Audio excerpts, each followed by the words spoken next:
क्या आपने कभी किसी ऐसे गांव का नाम सुना है जो एक ही रात में वीरान हो गया हो? जहां कभी रौनकें हुआ करती थीं, वहां अब सन्नाटा पसरा है। जहां चूल्हों की आंच जलती थी, वहां पर न अब सिर्फ वीरान हवेलियां हैं। आज हम आपको ले चलेंगे एक ऐसे गांव की रहस्यमयी कहानी में, जो केवल ईंट और पत्थर से नहीं, बल्कि दर्द, बलिदान और एक रहस्यमयी श्राप से बना है। यह कहानी है कुलधरा की। राजस्थान एक ऐसा राज्य जो अपने किलों, हवेलियों, राजाओं और लोक कथाओं के लिए विश्व प्रसिद्ध है। जहां दिन में धूप आग बरसाती है, वहीं रातें रहस्य सुनाती हैं। थार रेगिस्तान की रेतें हर कदम पर कोई कहानी छुपाए बैठी हैं।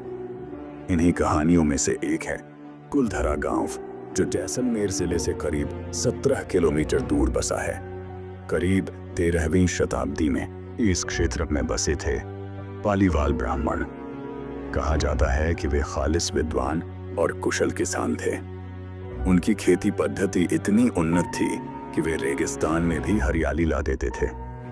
कुलधरा और उसके आसपास के 84 गांवों में पालीवाल समुदाय का वर्चस्व था। यहाँ पर सामाजिक व्यवस्था और आर्थिक स्थिरता चरम पर थी।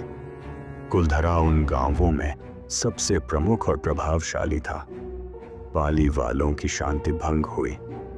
जैसलमेर के दीवान सलीम सिंह की नजर कुलधरा पर पड़ी। सलीम सिंह का नाम इतिहास में अत्याचार, भ्रष्टाचार और वासना के प्रतीक के रूप में दर्ज है। वह टैक्स वसूली के नाम पर लोगों का उत्पीड़न करता था। एक दिन उसकी नजर पड़ी कुलधरा के मुखिया की बेटी पर, सुंदर, बुद्धिमान और कुलवती। सलीम सिंह ने प्रस्ताव दिया, या तो लड़की उसे सौंप दी जाए या फिर गांव को भारी सजा भुगतनी पड़ेगी। पालीवाल ब्राह्मणों के लिए सम्मान सर्वोपरि था। वे ना तो अपने आत्मसम्मान से समझौता कर सकते थे और ना बेटियों की आबरू से। गांव के मुखिया ने आसपास के सभी 84 गांवों की पंचायत बुलाई। एक मत निर्णय हुआ, हम यहाँ से चले जाएंगे, मगर बेटी किसी अत्याचारी को नहीं देंगे। उस रात चांदनी थी। गांव में कोई हलचल नहीं, कोई शोर नहीं, मगर सुबह होते ही पूरा गांव खाली था। ना कोई चूल्हा जला, ना कोई मवेशी बांधा गया। बस रह गया सन्नाटा और रह गया एक श्राप। जो भी यहां बसने की कोशिश करेगा, वह तबाह हो जाएगा। इतिहासकारों के अनुसार लगभग 1500 से 2000 लोग एक ही रात में कुलधरा और आसपास के गांवों से गायब हो गए। वे कहां गए, कैसे गए? इतना बड़ा पलायन बिना किसी शोर के कैसे हुआ? इसका कोई सटीक उत्तर आज तक किसी के पास नहीं है। कुछ कहते हैं वे सिंध की ओर चले गए, कुछ कहते हैं वे जंगलों में जाकर बस गए, मगर सच ये है, कोई नहीं जानता। आज भी कुलधरा गांव के खंडहर वैसे ही हैं जैसे 200 साल पहले छोड़े गए थे। बिल्कुल जैसे किसी ने समय को यहीं रोक दिया हो। टूटी हवेलियां, धूल भरी गलियां और डरावना सन्नाटा। यहाँ आने वाले पर्यटक कहते हैं कि उन्होंने यहाँ अजीब अनुभव किए हैं। किसी को हवेलियों से किसी लड़की के रोने की आवाज आई। कुछ ने रात में चूड़ियों की खनखनाहट सुनी। कोई कहता है एक साया पीछा कर रहा था, तो किसी ने अपने कैमरे में अजीब रोशनी और आकृतियां कैद की। एक विदेशी पत्रकार की टीम ने यहाँ डॉक्यूमेंट्री बनाते समय अपनी रिकॉर्डिंग में अनजान आवाजें रिकॉर्ड की थीं।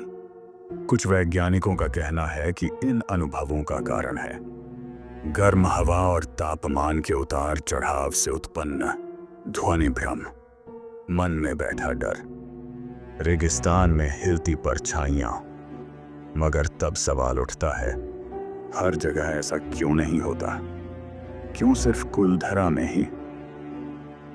भारत और विदेशों के कई पैरानॉर्मल रिसर्च ग्रुप्स ने यहाँ अपनी मशीनों से इनको एनर्जी लेवल्स मापे और लगभग सभी रिपोर्ट्स में सामान्य इलेक्ट्रोमैग्नेटिक एक्टिविटी पाई गई।